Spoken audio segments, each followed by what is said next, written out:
Hi, I'm Bryn Griffiths, your Labour Left podcast host. On the 1st of January 2026, Democratic Socialist Zohran Mamdani takes office as the Mayor of New York, the biggest city in the United States and the home of Wall Street. Before we do anything else, let's see why socialists throughout the world are getting so excited. To be themselves.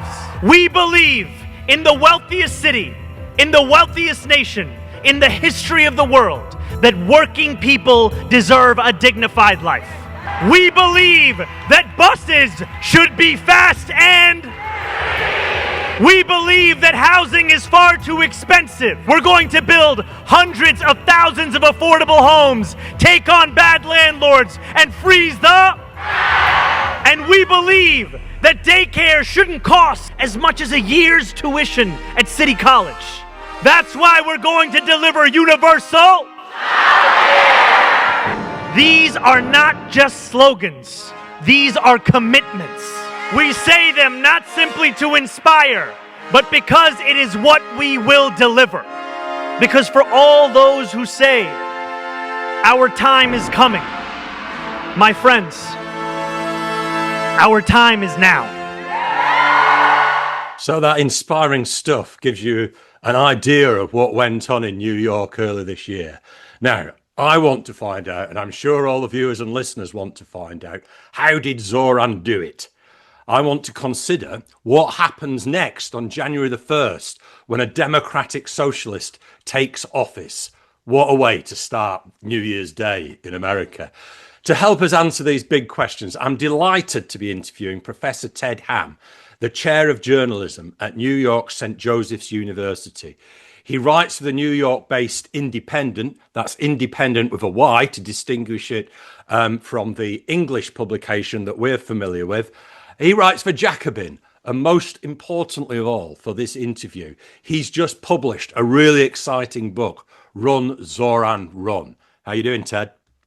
Well, thanks, Bryn. Good to be with you. The day after the election, because your book's primarily focused on the primary and Zohran becoming the candidate, but the day after the election, Rupert Murdoch marked the day in the New York Post with a headline that read, "On your marks, get set, Zoe, Socialist Mamdani wins the race for mayor." So the Murdochs are on a war footing.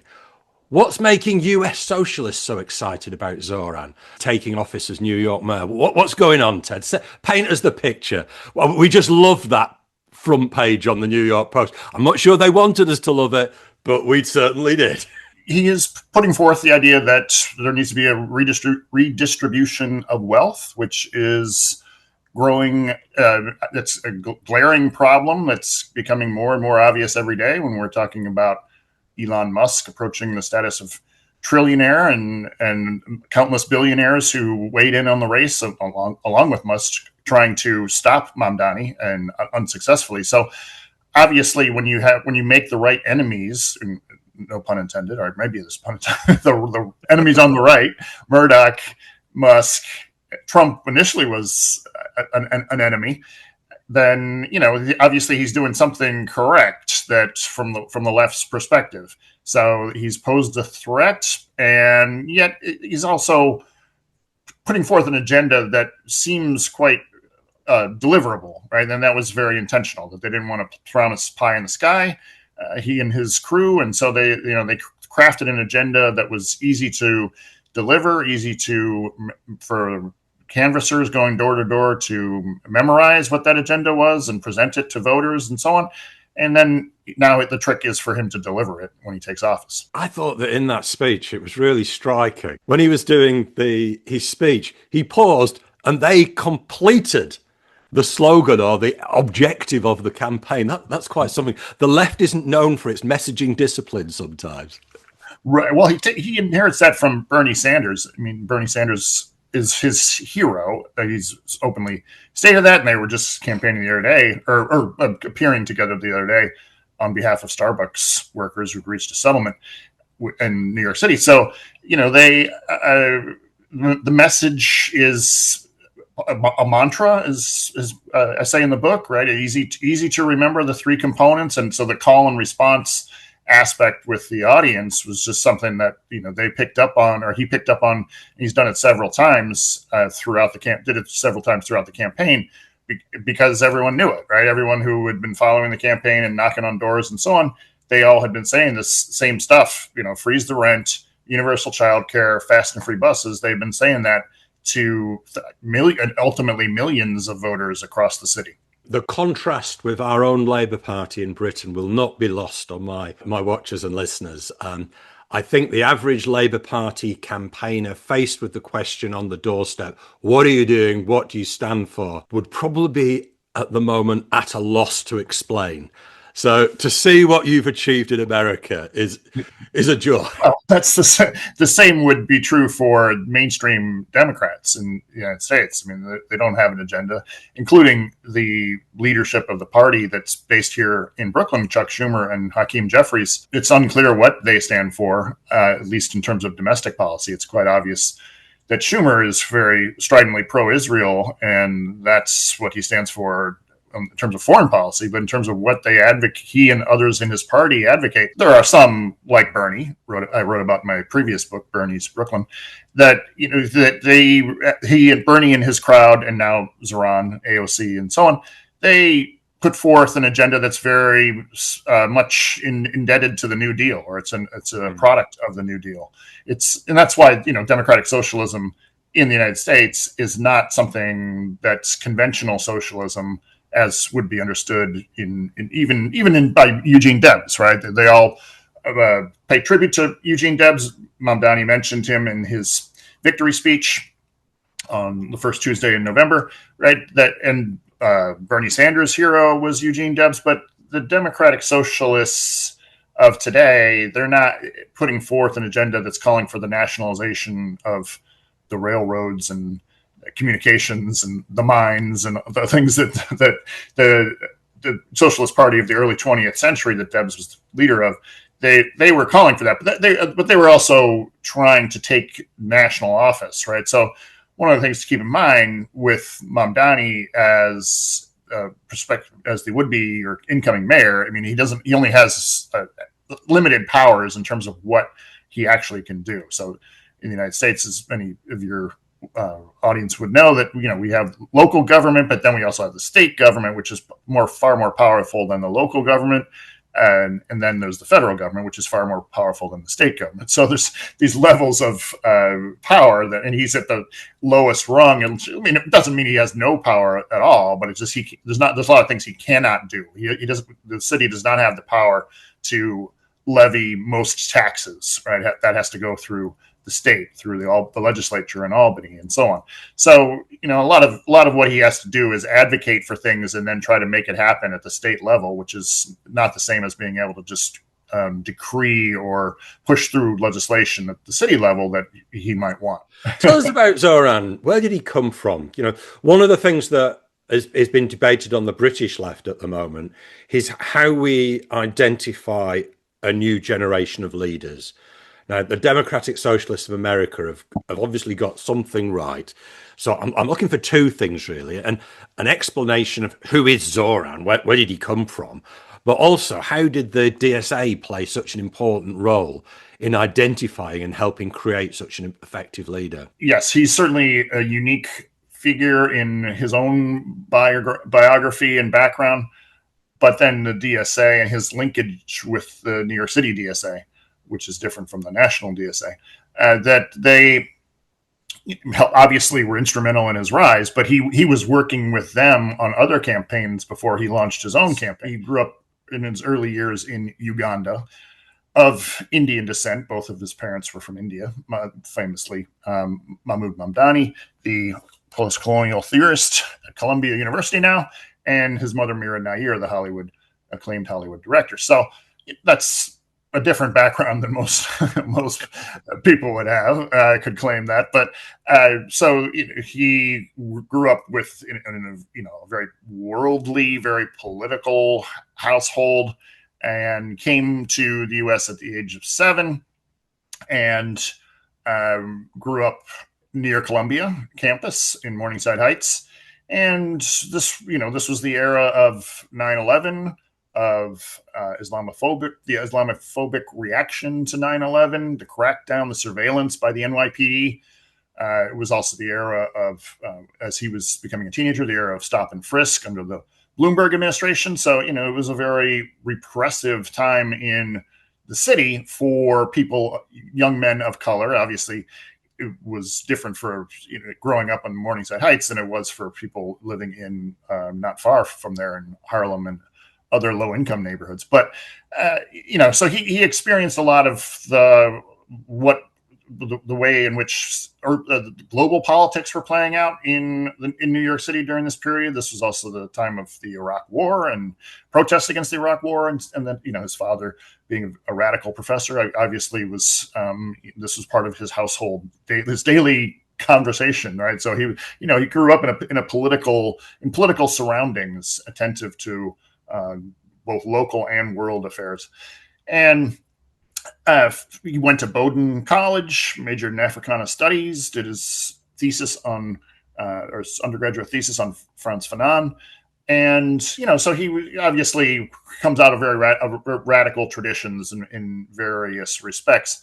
A bit more about the DSA, Ted, because people know of them in England and Britain, but I don't think we know that much about them. And, what is the relationship between them and the Democrats? How big are they? How do they work?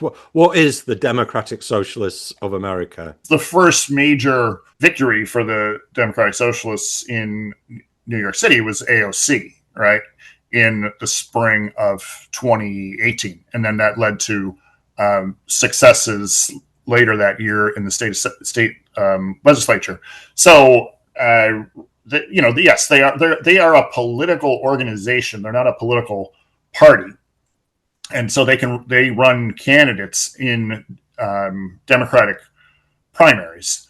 There is a left wing political party called the Working Families Party that ended up supporting. They can cross endorse Democratic candidates so they'll typically support a progressive candidate. And so that's a slightly different entity, or maybe it's a completely different entity in the fact that it's a political party, but there's a lot of overlap between their agenda and the Democratic Socialists. So the DSA has the national organization, which has a very radical platform, particularly on criminal justice issues that Cuomo was trying to link Mamdani to that platform.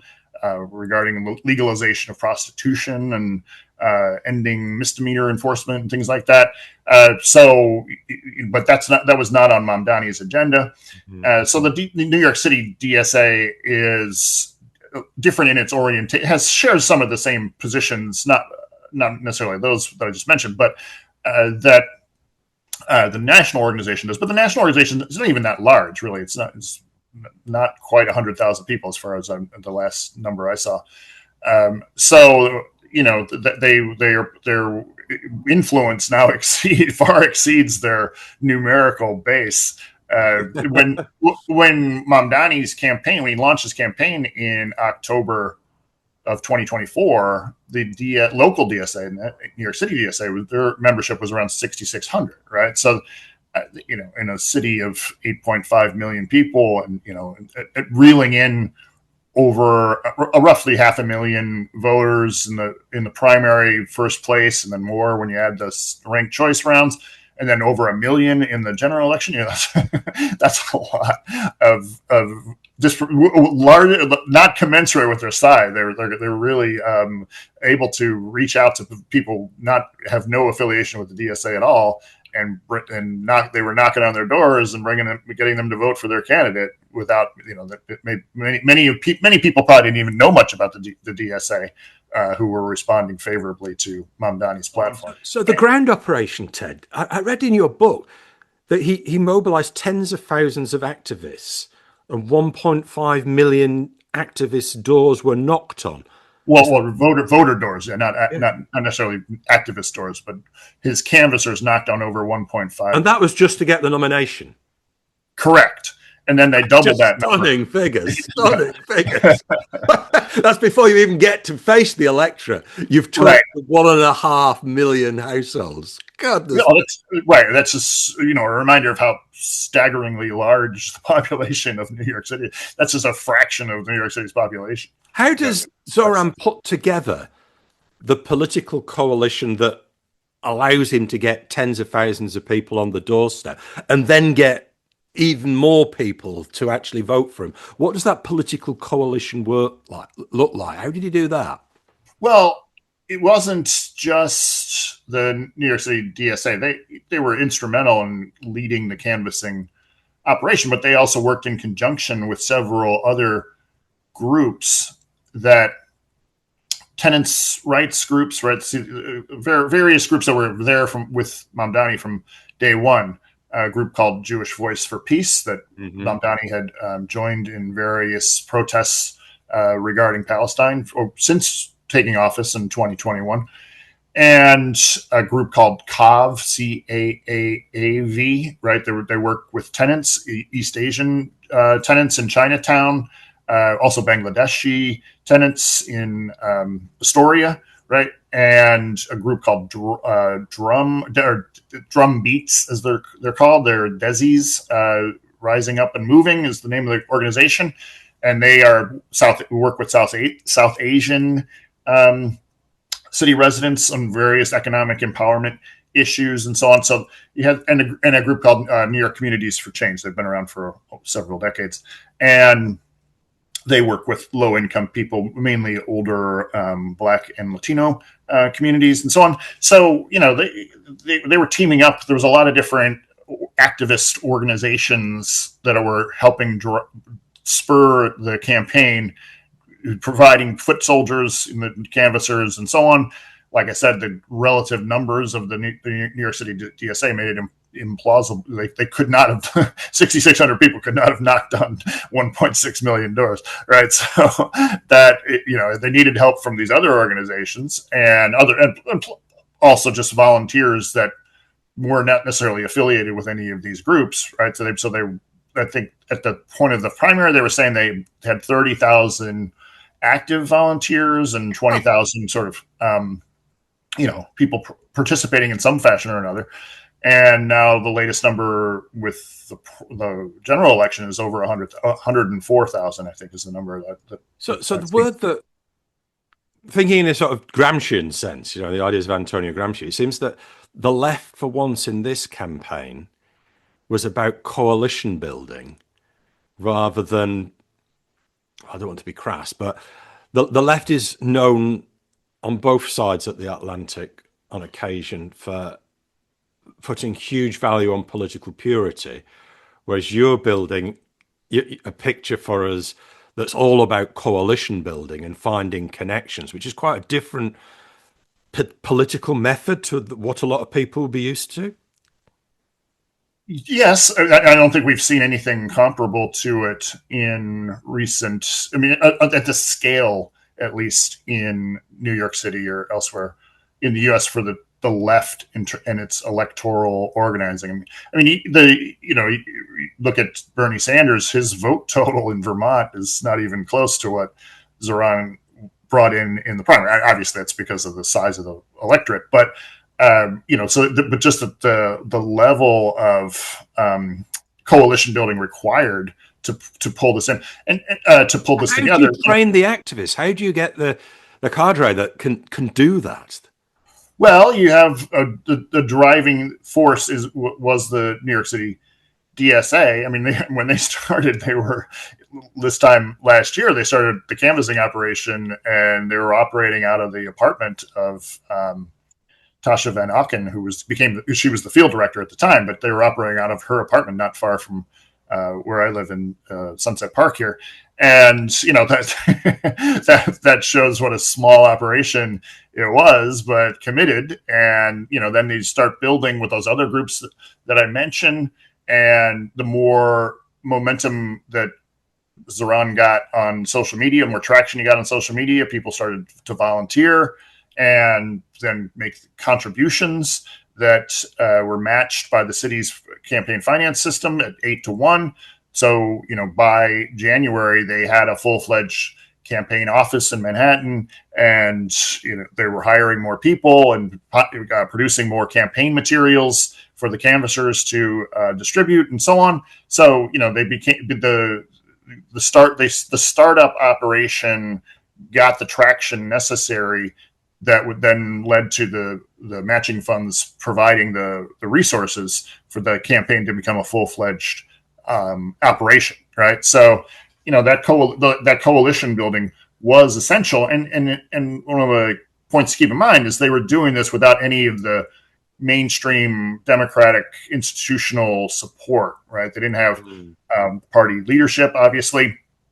Was generally almost entirely backing Cuomo, and unions were mostly backing Cuomo or not taking a stand if they knew their members didn't like Cuomo or preferred Mamdani. They just wanted to sit it out, because unions in the city and elsewhere across the United States, they want to be on the side of the winner to negotiate favorable contracts for their members. So that's typically their calculus, and so they thought Cuomo was. They looked at the polls and said, "Oh, well, it looks like Cuomo's got this, and so we don't want to be on his bad side, because he's also notoriously vindictive, right? So you want to stay on his good side, and that's how they viewed it. But that meant that they weren't contributing their resources, their members, to Mamdani's campaign. He wasn't anti-union in any respect. He had one small union, the UAW Local 9, which is mostly graduate students at NYU and Columbia. They were on board, and they were obviously more activist oriented, but they're not a substantial union in terms of their numbers. So he didn't bring that support on until after he won the primary. They came aboard because now they saw that he was likely going to be the winner. Let's have a look at Mamdani's program, very much based around economic demands and affordability.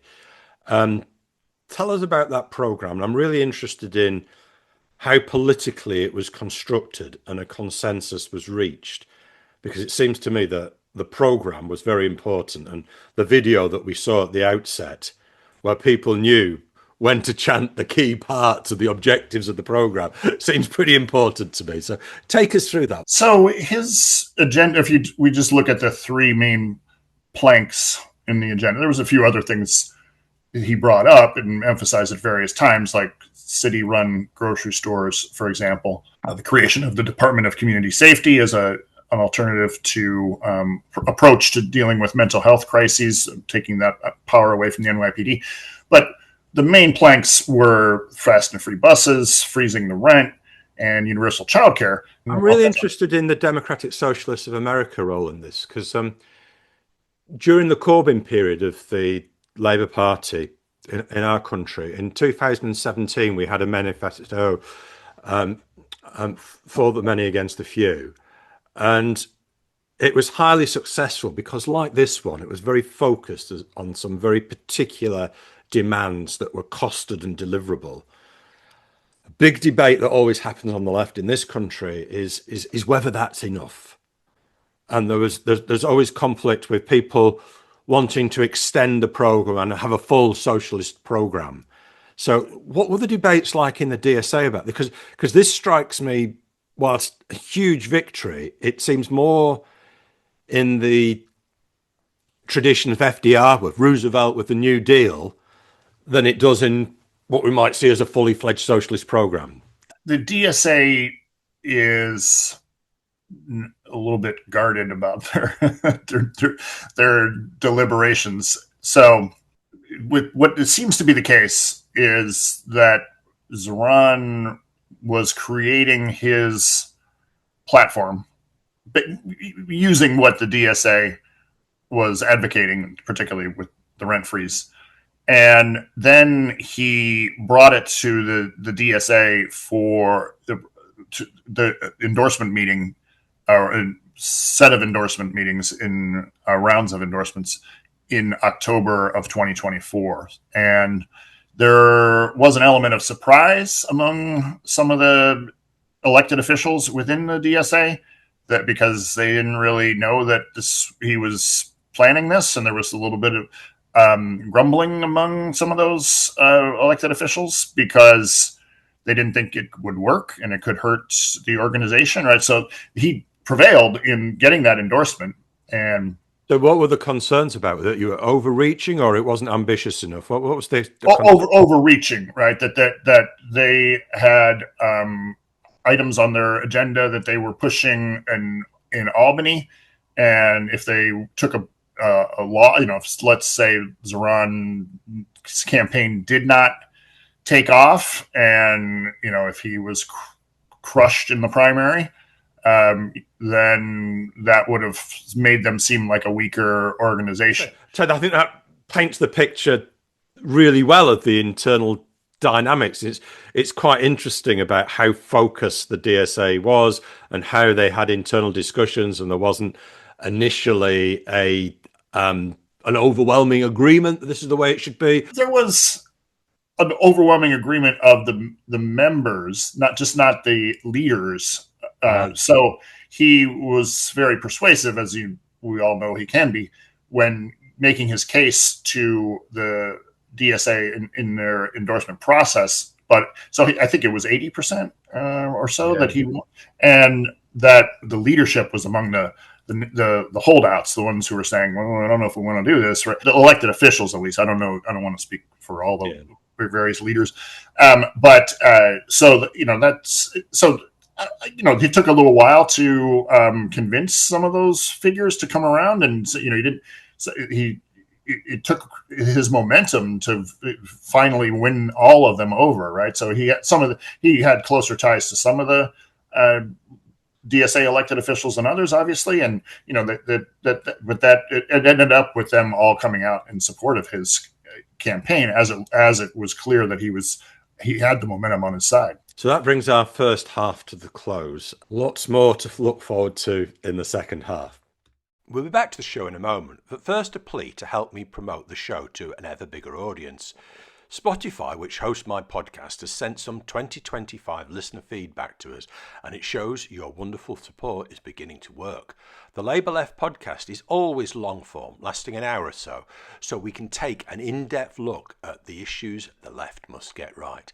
I'm pleased to report that you listen to the Labour Left podcast for longer than 92% of other podcast shows.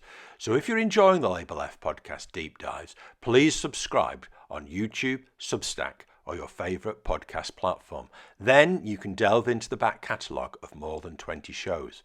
Previous guests have included the last show with Bel Ribeiro Addy of the Socialist Campaign Group. The top episode in 2025 was with former Shadow Chancellor John McDonnell. In the spring, Rachel Shabby, the author, told us about the truth behind anti-Semitism. And in 2024, Andrew Fisher, the man behind For the Many, Not the Few, gave us tips on how the Labour left can win. Listener numbers for the Labour Left podcast are steadily rising. Spotify, our Labour Left podcast host, tells me that in 2025, our listener growth outpaced 98% of other shows. Now, you can help us reach an ever wider audience by liking and following the podcast wherever you watch or listen. Please, please, please share it with your friends on your socials and your social WhatsApp groups, as it gets the podcast to a wider audience. I can't thank you all enough for your plugs and help. Together, in 2025, we grew the audio audience by 999%. Yes, that's right, 999%. And total listening time went up by 593%. Finally, check out the Labour Hub for the best Labour Left news updates on the internet. Just Google Labour Hub. Now, it's back to the United States to find out more about Zohran Mamdani. So, I can't imagine any socialist candidate getting through an election without Israel, Gaza, and anti-Semitism coming up. During Jeremy Corbyn's leadership of the Labour Party, the left was plagued by accusations of anti-Semitism. Tell us what happened in Zohran's campaign. In the DSA after October 7th, the day of October 7th, actually, the local DSA put out a tweet inviting people to a rally at Times Square the next day, October 8th, and the tweet was seen as insensitive to the fact that there have been Israeli civilians killed in the attacks by Hamas, right? So that created outrage among the far right, the New York Post, and their ilk, and they targeted the DSA, and they thought this was their opening to really eradicate this organization, which they hated, not simply because nationally, not just New York. Well, they thought they could, if they wiped out the New York faction, then that would, the larger entity would probably crumble.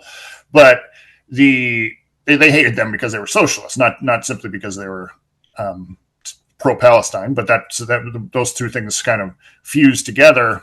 But that campaign was unsuccessful because the DSA here, local DSA, they decided to stand their ground. They apologized for the insensitive tweet, but then said, well, look what's happening, that there's already, this is just a few days after October 7th, they're saying there's Netanyahu's already initiated collective punishment of Gaza, and soon, they were saying it was a genocide, and Zohran was arrested on the 13th, the night of the 13th, outside of Chuck Schumer's home in Brooklyn, near Grand Army Plaza, Park Slope, and he was saying this is an impending genocide. He was denouncing the Hamas actions. He was arrested? He was arrested, yes. No, you must tell us more about that. That sounds important. Okay. Well, so they had a big protest outside of Chuck Schumer's apartment, luxury apartment building that he lives in on Grand Army Plaza, and they blocked the road, blocked traffic, and civil disobedience. And he was arrested along with a handful of others, including Marcela Matenes, who's the assemblywoman from my district here in Sunset Park. That so they were taking a stand on behalf of Palestine. Zohran was at the time denouncing Hamas's war crimes, but also saying, look at this impending genocide we're seeing in Gaza by Israel. And, that was a strident statement, certainly not backing down from what they're, caving into what the New York Post and their crowd wanted. And then there was another large protest in Manhattan led by the DSA a week later. So they were really fighting back on principle, right? So they didn't cave in when all the people were trying to destroy the organization, and all kinds of politicians were backing that effort just to smear the DSA. Eric Adams, for example, the mayor, Richie Torres, a very stridently pro-Israel congressman from the Bronx, right? That they were all joining in, and it wasn't succeeding. And so then a year later, Zohran is launching his campaign. So he's already got the New York Post. They hate him from 1 year earlier, and they're already. And somehow the New York Post was. They knew about the deliberations within the DSA. That was a little mystery that I wasn't able to really answer that, but they had somehow had a leak to the New York Post. But in any case, so he announces his campaign. And he is making clear that he is, where his sympathies lie with Palestine and so on. And that doesn't really become the focal point of controversy, because it takes a while for his campaign to take off, right? So this is late October of 2024 when he announces his campaign. And it's not until he really starts to catch fire in the spring of 2025 that all of the stuff surrounding Israel and Palestine really blows up. Right? And there were the New York Post was mentioning it throughout the early part of the year, but it really didn't become the flashpoint until May, essentially, when about 6 weeks or so before the primary, and that's when it just started. Just was a relentless stream of Israel, in every possible combination of, he is opposed to the Holocaust, or he doesn't think the Holocaust was a problem, and they were just making stuff that would spend just twisted and turned in different ways, anything that they could find to try to make it seem like he was anti-Semitic. Any criticism of Israel was treated as anti-Semitic, and all of this stuff, and it didn't work. Which is the real surprising feature of the campaign, I think, is that the elite of the city, they thought that as in the past several decades, that if you smear someone if you just say someone's a socialist, that's often enough to make them seem like they're an extremist and out of touch with the voters, and there's some radical that no one wants.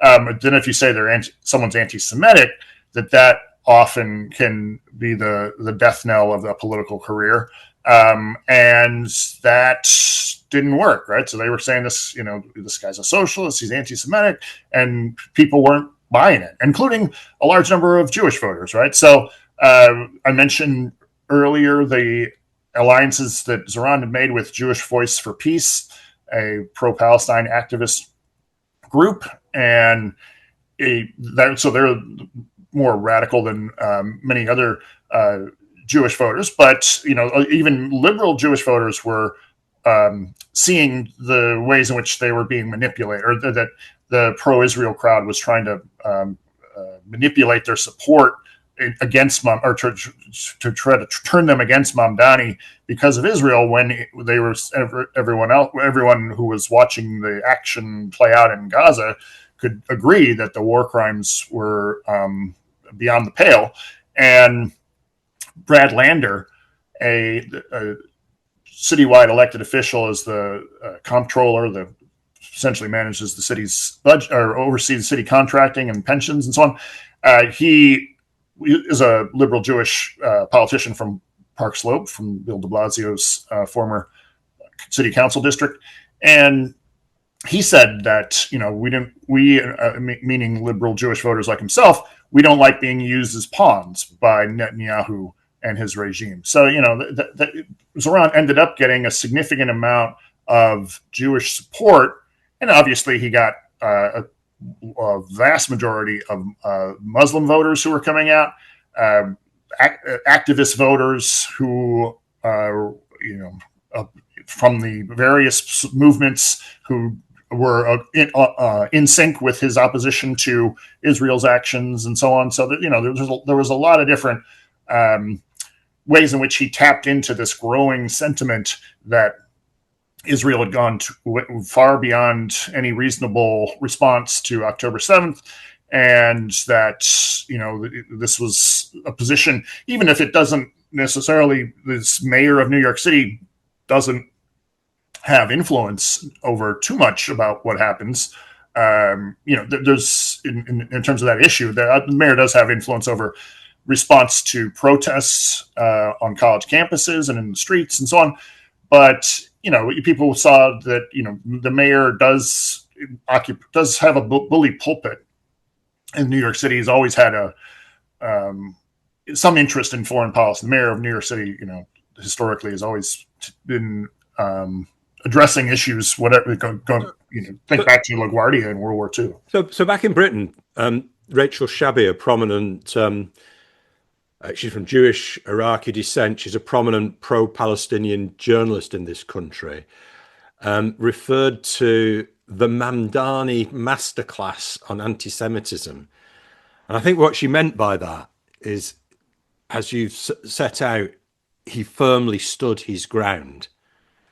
But he was also criticised, I understand, as well as standing his ground on being pro-ceasefire, supporting Gaza, supporting a Palestinian state. He does talk about the horrific war crime on October the 7th. He does recognize Israel's right to exist and unequivocally condemns the hatred and killing of all civilians. So he chose where to draw his line quite carefully, didn't he?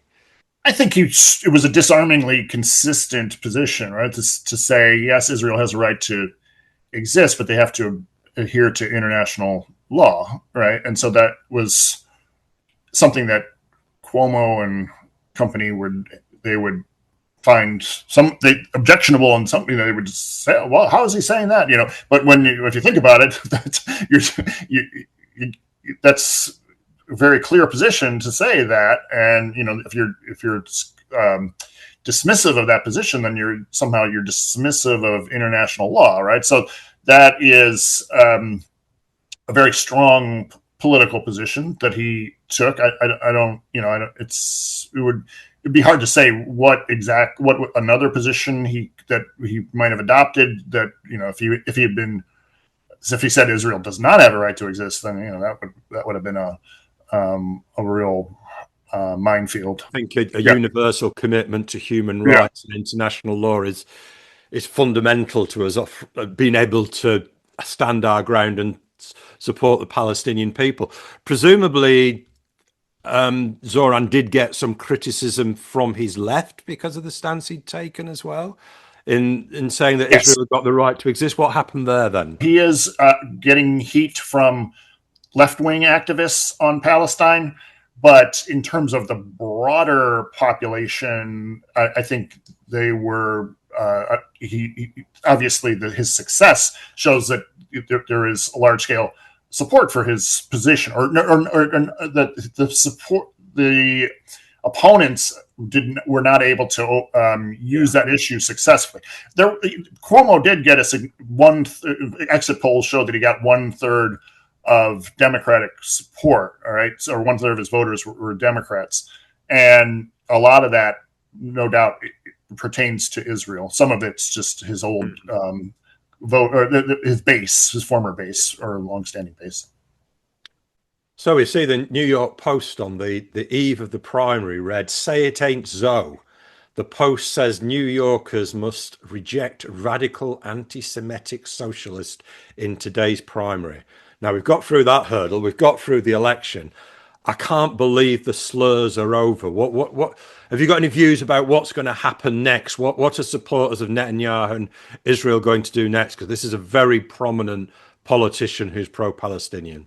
There was an event the other night, the UJA Federation, United Jewish Appeal, one of the major Jewish philanthropies in the city, that there was someone receiving an award at that event. They called it the Wall Street Visionary Leadership Award.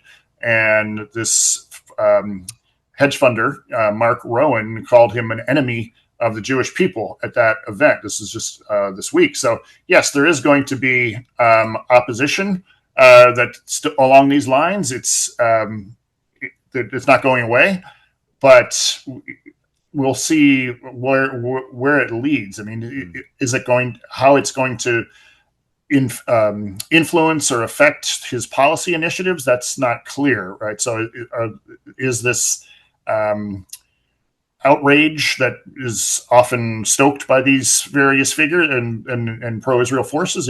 How much is that going to hinder his ability to deliver on his agenda? That's something that we can't fully predict yet, or we don't have any evidence of that until he takes office, really. Reading what Rachel Shabby said and hearing what you said, Ted, I think there's a lot that we can learn about how you do hold the line. My first local government job was back in 1985 for the Greater London Council, in the period where a Democratic Socialist, Ken Livingstone, known as Red Ken, was the new leader. The staff at the new council knew that governing was definitely not the same as election campaigning or factional struggles within the Labour Party. So what I'm interested in, he takes office on the 1st of January, as I understand it. So how is he managing that transition from being a campaigner to someone that seeks to get a grip of the local state so he can get it to implement his program? How's he preparing for that? He just announced a 400-person transition team, over 400 maybe, that a lot of policy-oriented people. Many of them are on the left, but not all by any means. Some of them were actually contributors to some of the pro-Cuomo spending groups, right? So it's a real mix of different perspectives. These are all political appointments, in it, just so people. These are not. Because in Britain you have the civil services, which is independent, and in local government you'd only have a very small number of political appointments. In America it's different, so maybe you should just explain that, Ted, so people are following the story. Okay, the transition team that he named recently, they are not actual appointments. They are advisory. They're playing an advisory role, okay. And in terms of who he should appoint, right? So yes, the political appointees are a fraction of the 320,000 city workforce, right? Most of those are civil service employees, so taking various exams. So they're going to be holdovers from multiple administrations, depending on how long they've been there. And so it's I was trying to find an exact number the other day, but it's 10% maybe seems to be the working number that people use to say that that's the number of political appointees that a mayor can name, right? So that's a fraction of the workforce, but of the city workforce, but they do play an important role because they are setting the policy agenda for each of the various agencies in the vast New York City government, right? So, we have a $116 billion budget in New York City, which, as I mentioned in the book, is more than twice the size of the state of Illinois, which has 4 million more people than New York City, right? So and most of it is paid for by tax revenue. There is some federal government funding that Trump has made noise about until their recent meeting, at least between Mamdani and Trump. But, most of it is based on the thriving New York City economy, taxes of all kinds and commercial tax, property tax and things like that. So, that's a large budget. And it is significant to think that, or it's notable that we have that much money, and yet there's still the entrenched problems of poverty in the city, of 140,000 students who are homeless in the New York City public school system. And, so there's still these staggering levels of inequality, even though we have this massive city budget. So there's a lot that needs to be done and a lot that needs to be reallocated. A lot of reorganization of city government probably in the works. And you might end up seeing under a Mamdani administration some, more greater efficiencies than ever before. So, if depending, it's a challenge because you have an entrenched city workforce and people who want to make sure that their livelihoods are intact and may not necessarily want to change the way they operate. And, there's a lot of challenges in store for anyone coming in with a reform agenda. Looking at New York, just so I can understand it, that we had a lot of debate when Ken Livingstone takes over the Greater London Council about what was the degree of autonomy of what we might call the local state. What degree of autonomy does it have from the central state to give you a space to explore a radical socialist or social democratic project?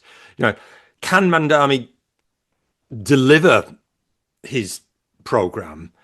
What role does the central state have, and how much autonomy and control over finances, for example, does New York have? Mamdani and his team, they need to make the case to the state legislature that they need funding for various initiatives. So you got to break it down based on which item on this platform you're discussing, because the rent freeze, for example, is something that is internal to this. It's an internal city decision. But if he needs revenue for the universal child care, he then needs the state to step in. And New York City sends a lot of money to New York State in tax revenue that then gets reallocated across New York State.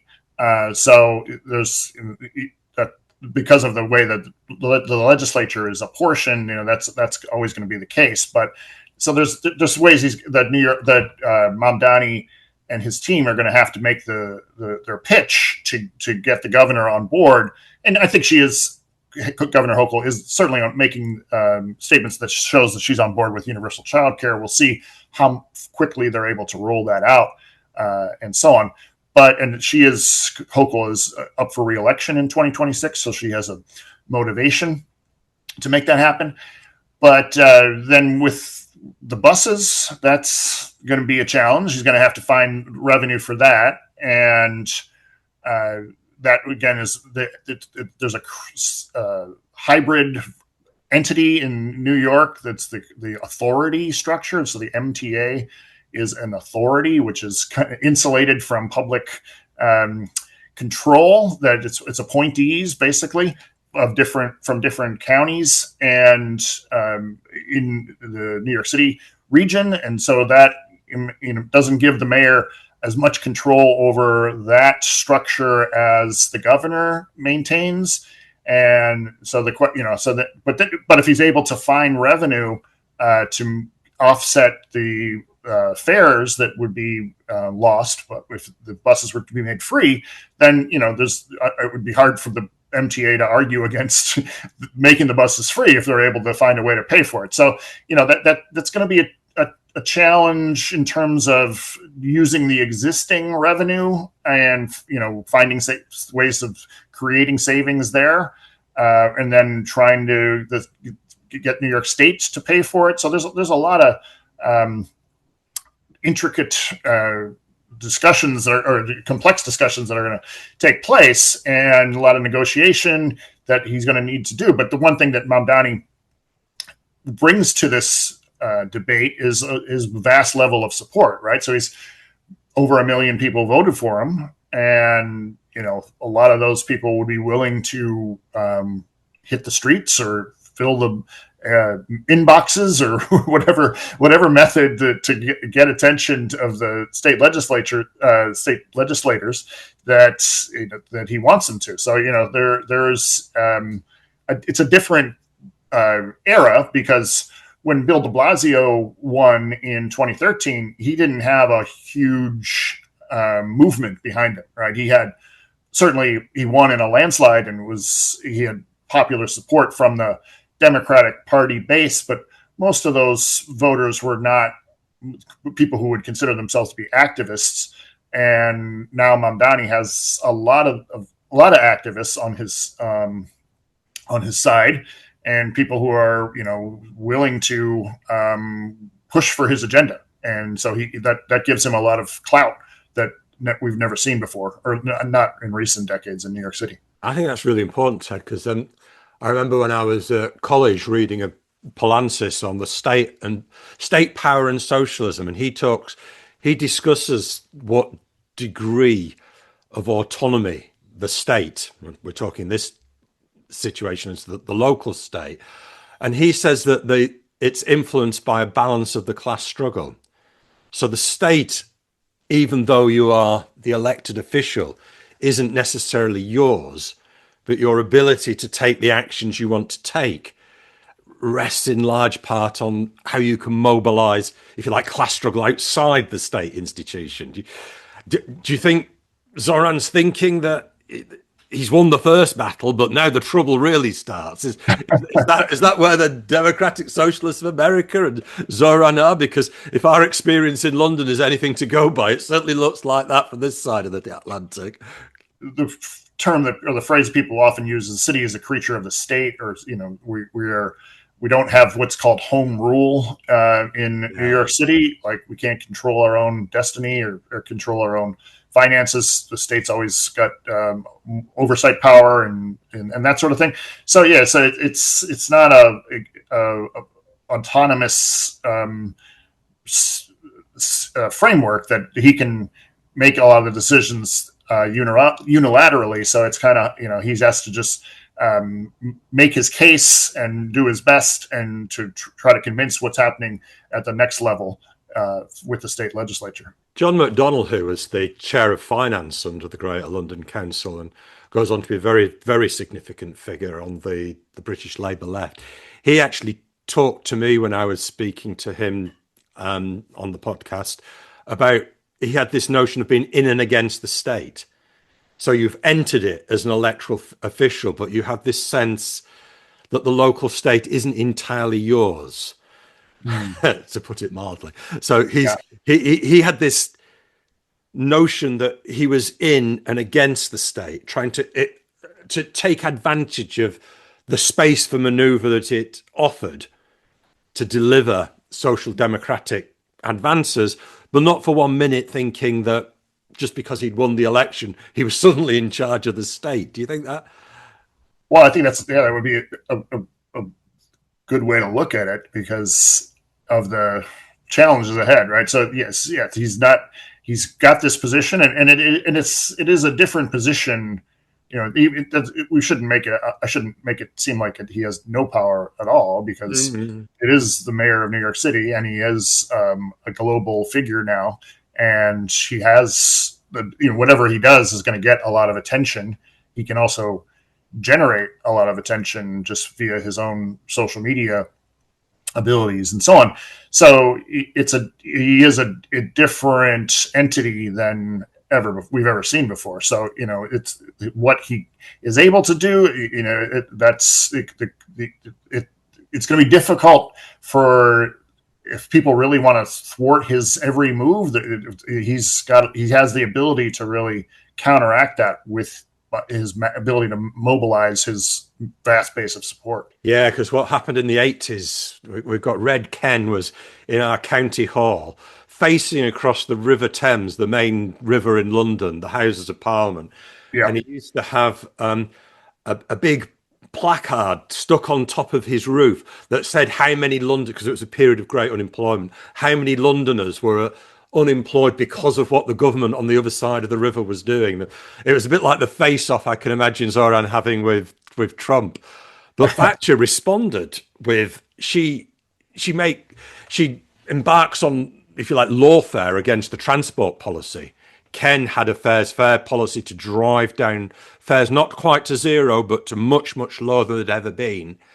And through lawfare, Thatcher got that ruled illegal because it wasn't, we weren't, as an authority, acting in a business-like manner as the law required, because we were so heavily subsidising the buses that it was declared illegal by Lord Denning. They then capped the amount of tax-raising ability that the Greater London Council had got through a mechanism known as rate capping, which constrained his ability to raise funds. And then to cap it all, they actually abolished the Greater London Council and got rid of it in terms of central government. So what can Trump do to stop Mamdani? If I'm reading this history and thinking, ooh, I wonder if Trump's getting his Thatcher book out and reading what she did about this troublesome Red Ken, what could he do to Mamdani in New York? There's various funding that they could cut off, but it's only about 6% of that large New York City budget that comes in from federal spending. Could try to create havoc and force Mamdani to make choices he might not want to make and things like that. But, I think one of the things that happened with Trump was that business leaders in New York City have his ear, and, they don't want New York City to fall apart, and they want their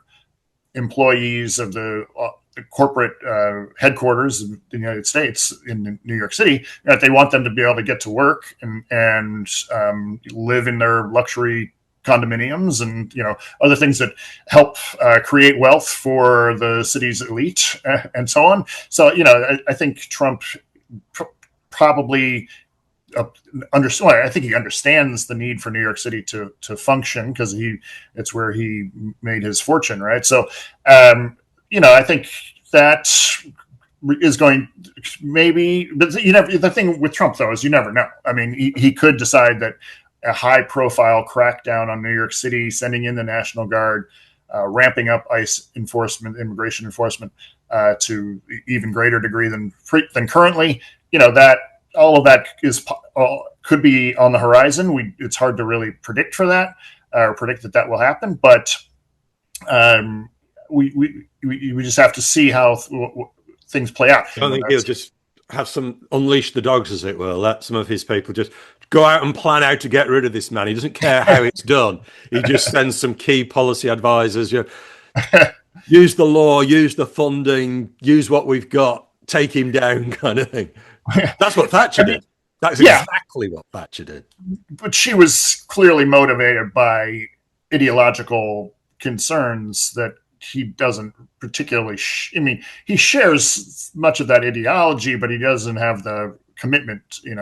Whatever he's kind of goes along with whatever's in his immediate self-interest. So, I guess if he saw that as that would benefit him, perhaps he would. But again, I don't think chaos in the streets of New York City is something that he seeks. Anyway, it's all going to unfold. So you're revising the book for the next phase to sort of say about presumably how Zohran Mamdani is going to govern. But when does the next episode of the book come out?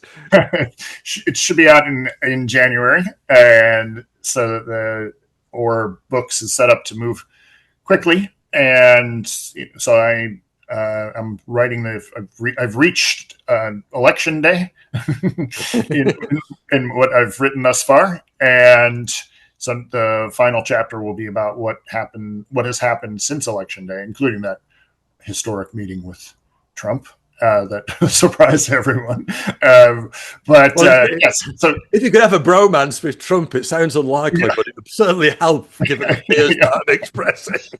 Right. I mean, the day before the election, Trump was calling him a communist, and saying you got to vote for Cuomo. You call him saying you got if the choice between a bad Democrat and a communist, you got to vote for the bad Democrat, which is not exactly what Cuomo wanted to.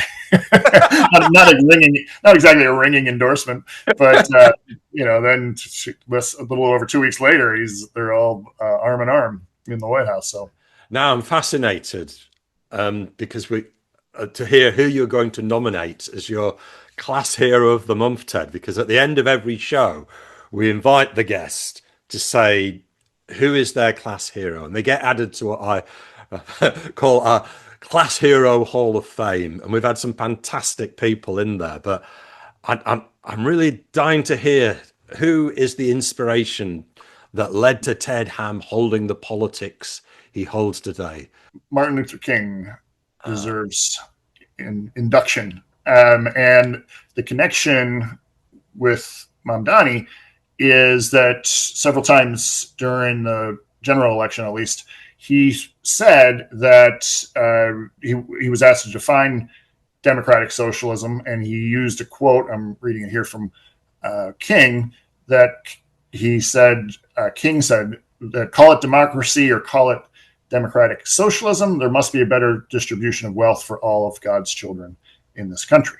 So that is essentially what Mamdani was saying is, my vision of democratic socialism is better distribution of wealth in whatever ways we can make that happen. But then just in terms of Martin Luther King, of course, end of his life, he was working on the Poor People's Campaign and advocating for sanitation workers in Memphis at the time of his assassination and so on. So, I think he often is just pegged as a civil rights icon, but he expanded that vision to include equality in terms of economic issue, on the economic front. So I think he's worthy of inclusion. You mentioned that he's known for obviously for his civil rights movement, but it's almost as if in all these Hollywood movies, that radical thread that you just referred to about redistribution and mentioning socialism does sound like Zohran Mamdani. And yeah, I think maybe it's really important that we tell the full story and seek to reclaim him from just a sort of liberal interpretation. Yeah, I think that's what Mamdani can do to honor that legacy, obviously, is to redistribute wealth in whatever way he can, given his limited powers as because of what we've discussed as only controlling the city, but he does have some power. And so that and he's setting in motion an example that others can follow elsewhere. Thanks ever so much, Ted. That's been a fantastic conversation, and I'm tempted to say give it a year or so, and let's see how it's going. Let's see what Trump does get up to. Let's see what the centrist Democrats get up to, because right. Yeah, my feeling is the story is only starting. Yeah, I think there's gonna be ebbs and flow, storms and periods of calm, so right now it's maybe it's the calm before the storm. I don't know. So thanks very much, Ted. It's been fantastic to talk to you. And I feel like you've given us a real window into what happened in New York. I talked at the start about how I wanted to find out how it happened and then, get an inkling into what was going to happen next. And I think we've got that. And I thoroughly enjoyed Run Zohran Run. So I recommend it to everybody who sees this podcast. Get a copy of the book. A lot of the material that we've spoken about today, I've drawn from the book. It's a really good read. And as someone who feels like we're in dark days as socialists in many areas of the world, certainly in our country, in Britain, it was a real inspiration to read a story that was about a victory. So thank you. You might have given us Donald Trump, but thank you also for giving us some hope in New York. Thanks very much, Ted. Thanks for your kind words. I appreciate it. Good talking to you.